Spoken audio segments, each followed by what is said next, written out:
喂，最近咧對呢個 MD262好有興趣喎，大家點睇？咪諗啦，屌 mon 又冇，喂冇 mon 啊，仲要貴啲添啊！到時邊個幫你接啊？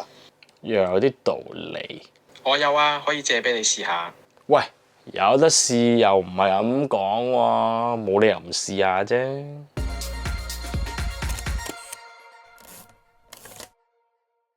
中意睇我嘅頻道，又或者我嘅影片嘅話咧，記得訂閱同埋撳翻個鐘仔啦。有能力而又想識我嘅話，可以透過 FPS、PayMe、PayPal 經濟上支持一下我嘅。如果冇十足嘅把握咧，都好難拍呢個片頭出嚟嘅。代表啲咩咧？代表我成功咁樣借咗呢部 Leica 嘅 MD262翻嚟。咁呢部機咧全名叫做 MD Type 262。雖然咧佢叫262，但係咧佢係比較早喺262出現之前咧已經出現過㗎啦，就係 Leica 嘅一部限量版嘅相機叫做 M60啦。咁 M60咧係市場上第一部咧冇 mon 嘅 Leica 嘅 rangefinder 相機嚟嘅。咁但係當時嘅 M60咧只係做咗600部啫。咁而呢一部 MD262咧先至係佢真真正正嘅量產型號。M60咧就係2014年嘅時候推出，咁而呢一部 MD262咧就係2016年嘅時候推出嘅。咁240同262呢兩個系列咧，同樣都係共用 Leica 嘅嗰一塊2400萬像嘅 Max CMOS 嘅。咁而兩個系列咧，亦都同樣地一齊共用 Leica 嘅 Maestro Image Processor， 所以話呢兩款240同262嘅機身拍攝出嚟嘅相片咧，大致上都係非常之相同嘅。咁但係呢部機咧，亦都同240系列嘅相機咧有好多不同之處喎。首先就係呢部機本身後邊係完全冇 mon 冇掣，淨係得一個 ISO dial。ISO 方面咧，由200一路可以去到6400嘅。留意翻呢部機咧係冇得用 Auto ISO 嘅。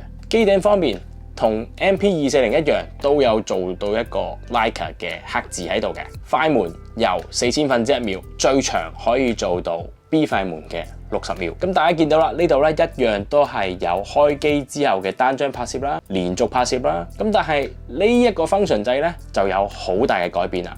原先喺240或者 MP240 又或者246嘅系列入邊咧，呢個掣咧係代表大家可以揀用嚟拍片嘅。咁而嚟到呢部機身咧，呢個 function 掣咧就可以用嚟 check 下你張卡到底仲可以影到幾多張相，同埋你嘅電池剩低幾多嘅電量。咁基本上呢部機咧係冇 function 可言嘅，除咗你可以校 ISO 啦，同埋 shutter speed 之外咧，你就係可以校你影單張定係影連拍，定係影自拍定時，同埋你就係可以校時間日期咁樣啦。咁但係咧呢部機咧亦都可以 update firmware 去更新佢嗰個 lens profile 嘅。大家插翻有色 speed 曲嘅鏡頭落去嘅話咧，你影完出嚟嗰張 raw 咧係讀到嘅。咁講到 raw 啦，不得不提嘅咧就係呢部機佢淨係可以影 raw，而且佢嘅 raw 咧係12bit 嘅 color depth， 只可以影 lossless compress， 代表佢個 file 咧係比一般嘅 uncompressed raw 咧細少少嘅，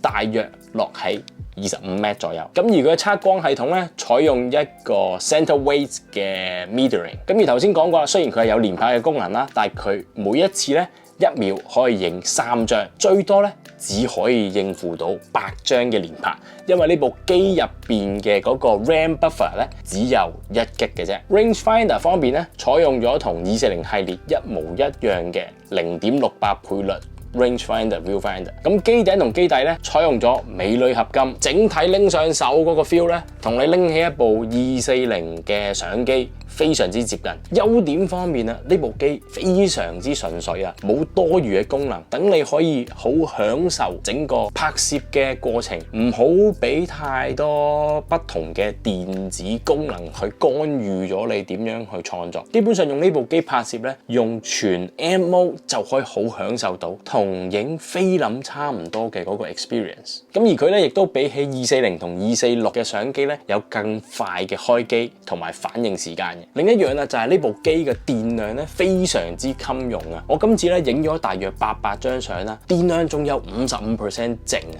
你影爆張卡，呢部機都唔會冇電嘅。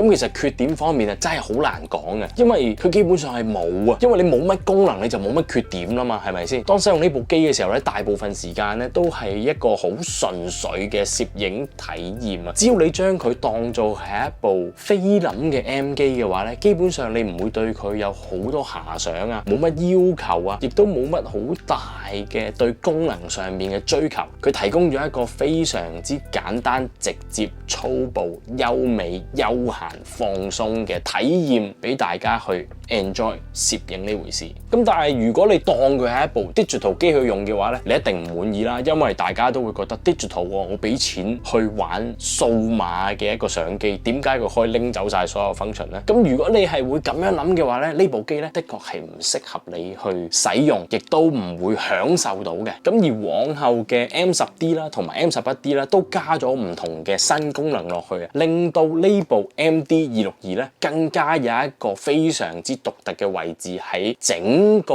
Leica 又甚至乎係數碼相機嘅歷史上邊咧佔咗非常之重要嘅一個位置嘅。而如果真係要雞蛋裏挑骨頭佢嘅缺點嘅話咧，我只能夠講就係都係嗰個0.68倍率嘅 rangefinder viewfinder 用落去咧唔係唔好嘅，只不過係同其他 Leica 嘅相機使用上邊嘅使用感咧會有分別啦。咁其實試用完呢部機之後咧，個心咧真係對佢好愛不釋手啊！但係無奈喺二手市場上邊咧，呢部機係非常之少見啦。就算俾你遇到啦，亦都未必係一個好合理嘅價錢啦。咁而最近咧喺二手市場上邊咧，其實係有遇到 M60嘅，咁只不過一嚟個價錢就再貴啲啦，二嚟咧就係其實佢嗰個機身嘅顏色咧，不論你配本身 Leica 嘅黑色又或者銀色鏡頭咧，佢都唔係好夾嘅，一定要配翻本身同佢一齊出嘅嗰兩支鏡咧，先至叫做好睇少少嘅啫。咁所以咧 M60都係買唔落嘅。比起我用過咁多部嘅 M Digital 相機入邊咧，呢部 MD 咧其實真係非常